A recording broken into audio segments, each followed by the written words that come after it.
Halo, kembali lagi bersama saya Andi Setiadi di serinya Belajar Makro Dasar. Nah, pada materi kali ini kita akan membahas tentang penggunaan enum ya. Nah, apa itu enum? Jadi enum ini adalah sebuah kumpulan konstanta yang satu tipe ya atau satu jenis. Nah, bagi teman-teman yang sudah pernah menggunakan message box, itu pasti sudah bertemu dengan yang namanya enum. Kita lihat dulu bagaimana enum di dalam message box ya. Jadi misalkan di sini saya punya prosedur, misalkan sub test seperti ini. Lalu di bawahnya ada message box, pesan, ini pesan, koma. Nah, ini adalah enum ya. Ini adalah enum atau sebuah konstanta dari enum. Nah, ini setiap teks ini itu memiliki sebuah nilai. Jadi kalau kita lihat misalkan pb is no cancel. Nah, ini adalah enum dari pb message box style ya. Dari pb message box style itu memiliki enum ini. Nah, ini member dari enum pb message box style. Nah, kalau kita lihat di object browser, kita misalkan di sini kita ketik pb yes no. Nah, ini yes no itu member dari pb message box style. Nah, ini warna kuning ini adalah enum ya. Ini enum, ini konstanta. Nah, jadi si konstanta ini pb yes no ini memiliki nilai 4 ya. pb yes no ini memiliki 4, kemudian pb okay only memiliki nilai 0, okay cancel 1 dan sebagainya. Jadi setiap yang ada di sini itu memiliki sebuah nilai. Kita buat dulu sebuah modul. Set modul. Nah, sebenarnya walaupun kita tidak menggunakan enum, itu sebenarnya tidak ada masalah. Nah, misalkan di sini saya akan install satu user form. Satu user form seperti ini, kemudian di sini saya tambahkan satu buah frame. Saya tambahkan frame di sini. Nah, kemudian di sini saya akan buat cons. Misalkan warna primer as long. Nah, warna primer ini diisi dengan ini ya, 45278696. Itu warna primer cons. Ini cons seperti ini. Ini konstanta warna primer, kemudian saya buat lagi konstanta warna sekunder as long juga. Value-nya ini 7752733.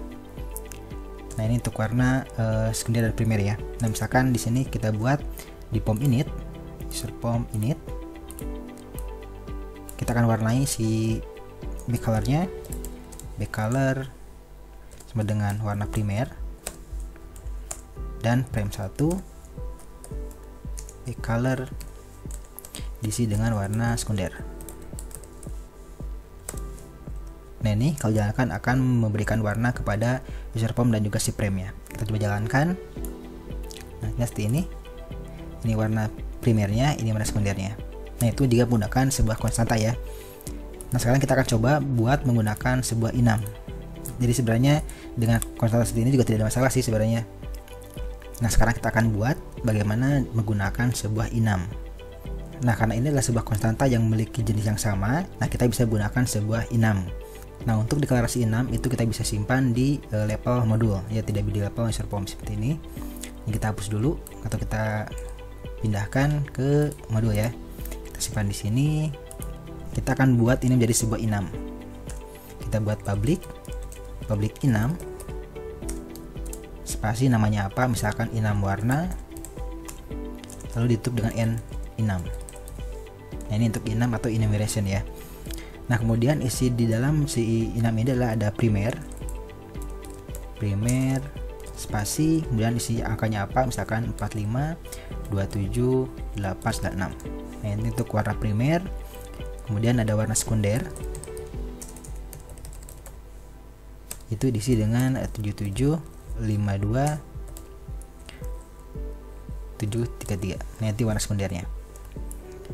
Nah, ini deklarasi enum ya, seperti ini.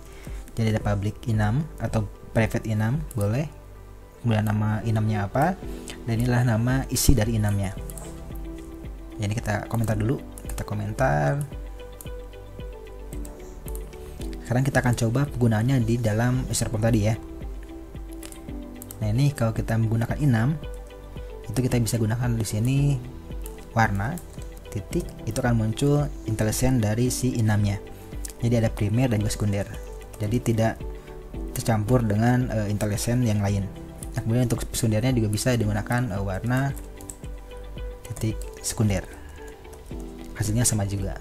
Kalau jalankan seperti ini ya, seperti ini.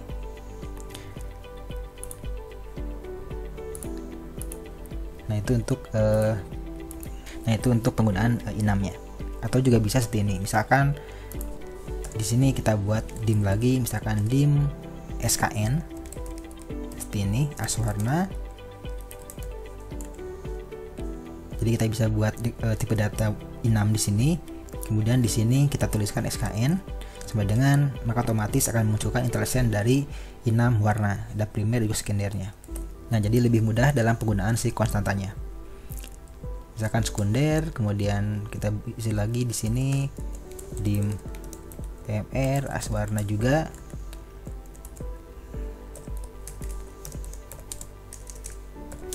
Sama dengan primer, baru di sini kita isi dengan PMR dan juga SKN.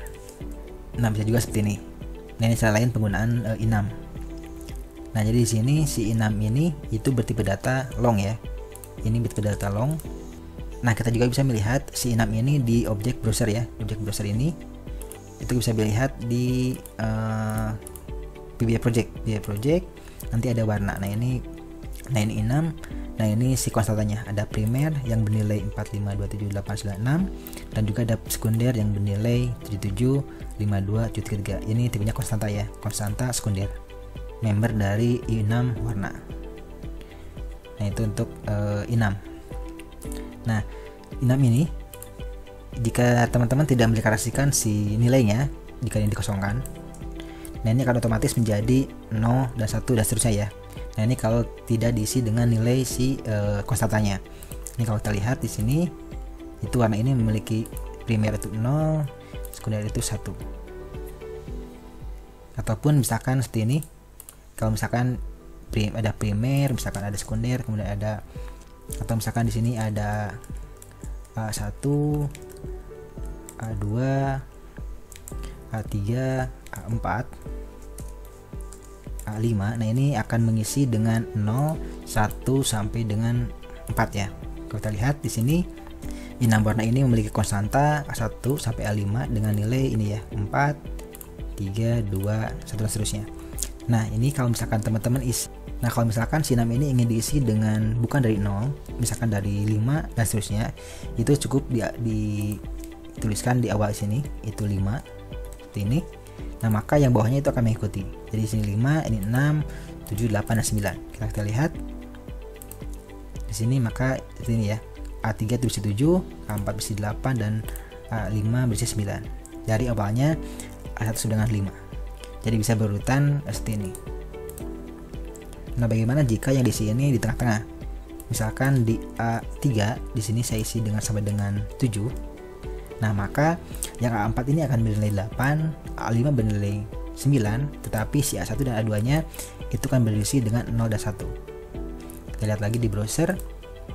Ini A1 berisi 0, A2 berisi 1, A3 berisi 7, A4 8 dan A5 9. Nah, itu untuk pengisian enam. Jadi enam ini di sini tipe data long ya. Tipe data long tidak bisa dengan string atau yang lainnya ya. Nah, selain diisi dengan nilai seperti ini 7 atau angka yang lainnya, enam ini juga bisa diisi dengan enam yang lain ya. Misalkan di sini A1 diisi dengan 5 seperti ini. Kemudian ini A2 diisi dengan 9. Nah, A3 itu diisi dengan A1 plus 8 seperti ini. Jadi nanti isinya adalah A3 ini berisi 13 ya. Kalau kita lihat di sini di browser, maka A3 ini akan berisi dengan 13, A4 berisi 14, A5 berisi 15. Jadi bisa seperti ini, si 6-nya diisi dari 6 yang lain. Nah, itu contoh penggunaan untuk deklarasi 6-nya ya. Nah, kemudian ada juga hidden IntelliSense, itu seperti ini. Di sini kita tambahkan underscore, kemudian first seperti ini. diisi dengan 5 karena di sini A1-nya diisi dengan 5. Kemudian di sini ada lagi last, skor last seperti ini, itu diisi dengan ini 13, 14, 15 ya, diisi dengan 15 seperti ini. Nah ini kalau di sini kita, nah itu kalau di sini kita gunakan warna titik yang muncul hanya 1 sampai dengan A5, yang first dan lastnya itu tidak muncul ya. Oke, nah sekarang kita akan coba praktekkan enam ini ke dalam sebuah sheet ya.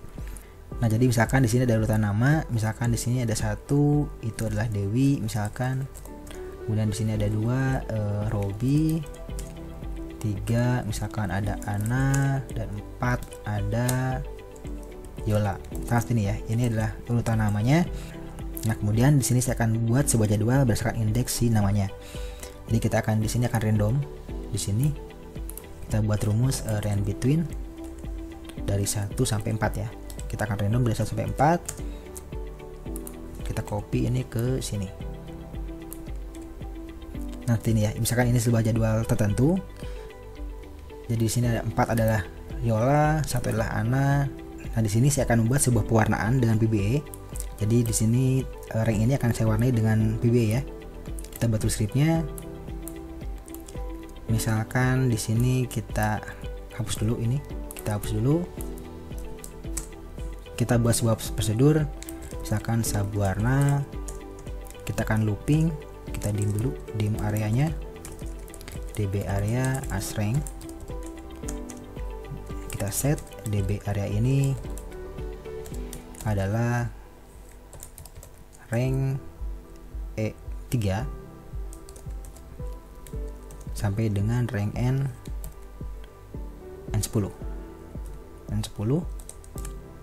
seperti ini. Nah inilah areanya. Kemudian kita akan looping for each cell in db area. Jadi setiap sel di dalam db area, naik sel ini sebuah rank, dim cell as rank. Nah setiap sel di dalam db area itu kita akan beri warna, kita pakai select ya, kita pakai select case.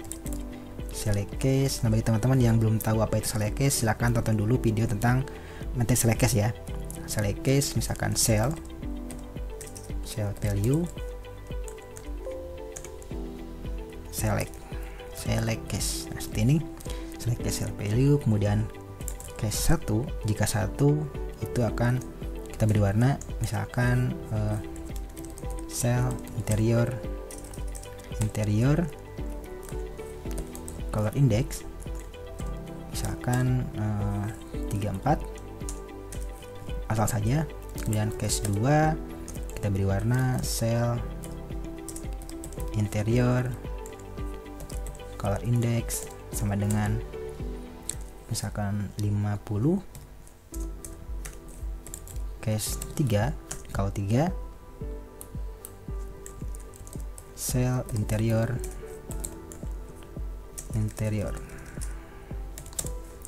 color index itu diisi dengan misalkan 24. Kemudian case 4, jika 4 cell interior color indexnya adalah misalkan 4 and select. Nah jadi kita akan warnanya si selnya dengan sesuai dengan nomornya ya. Jika 1 warnanya ini, jika 2 warnanya ini, dan seterusnya. Kita jalankan.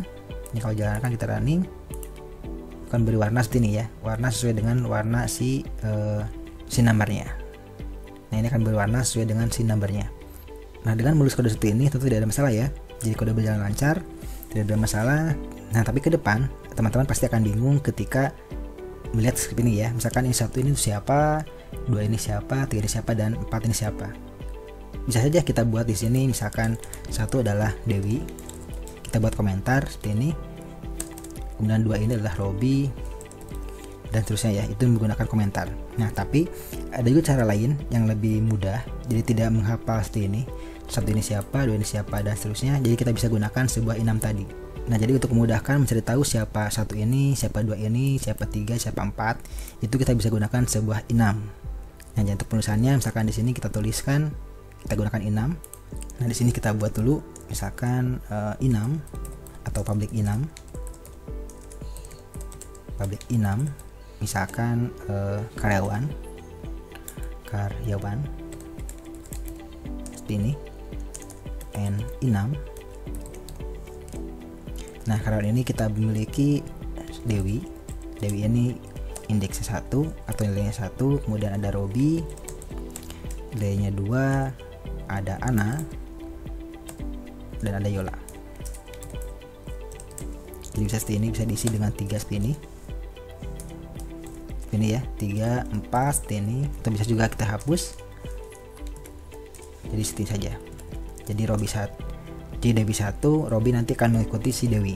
Jadi kalau Dewi 1 berarti Robi 2, Ana 3 dan Yola 4. Itu untuk enum ya. Nah, di sini kita bisa gunakan select case Dewi. Seperti ini. Ini misalkan Robi, ini Ana, dan ini Yola. Jadi seperti ini, jadi lebih mudah kita mengolah scriptnya. Jadi misalkan di sini ada Dewi, ini Robi, ini Ana, dan Yola. Nah ini kalau dijalankan, kita hapus dulu si warnanya. Kita pakai, misalkan di sini saja kita pakai immediate. Kita pakai immediate. Kita copy dari sini. Kita hapus dulu warnanya, rank 10, interior core index 90. Jika mau ya, kita copy ini saja, kita copy, kita buat ini subroutine baru, sub hapus warna ke sini, kita jalankan. Nah ini kita jalankan ini ya, sub warna dengan si enum ini. Nah, ini kalau dijalankan, ini akan mewarnai juga seperti tadi ya. Kita jalankan, akan berwarna seperti tadi. Nah jadi Dewi memiliki nilai sendiri, Robi memiliki nilai sendiri, dan Ana juga memiliki nilai sendiri. Nah bisa seperti ini. Bisa juga di sini tambahkan misalkan karyawan ini titik Dewi seperti ini, atau misalkan di sini tambahkan karyawan titik Robi.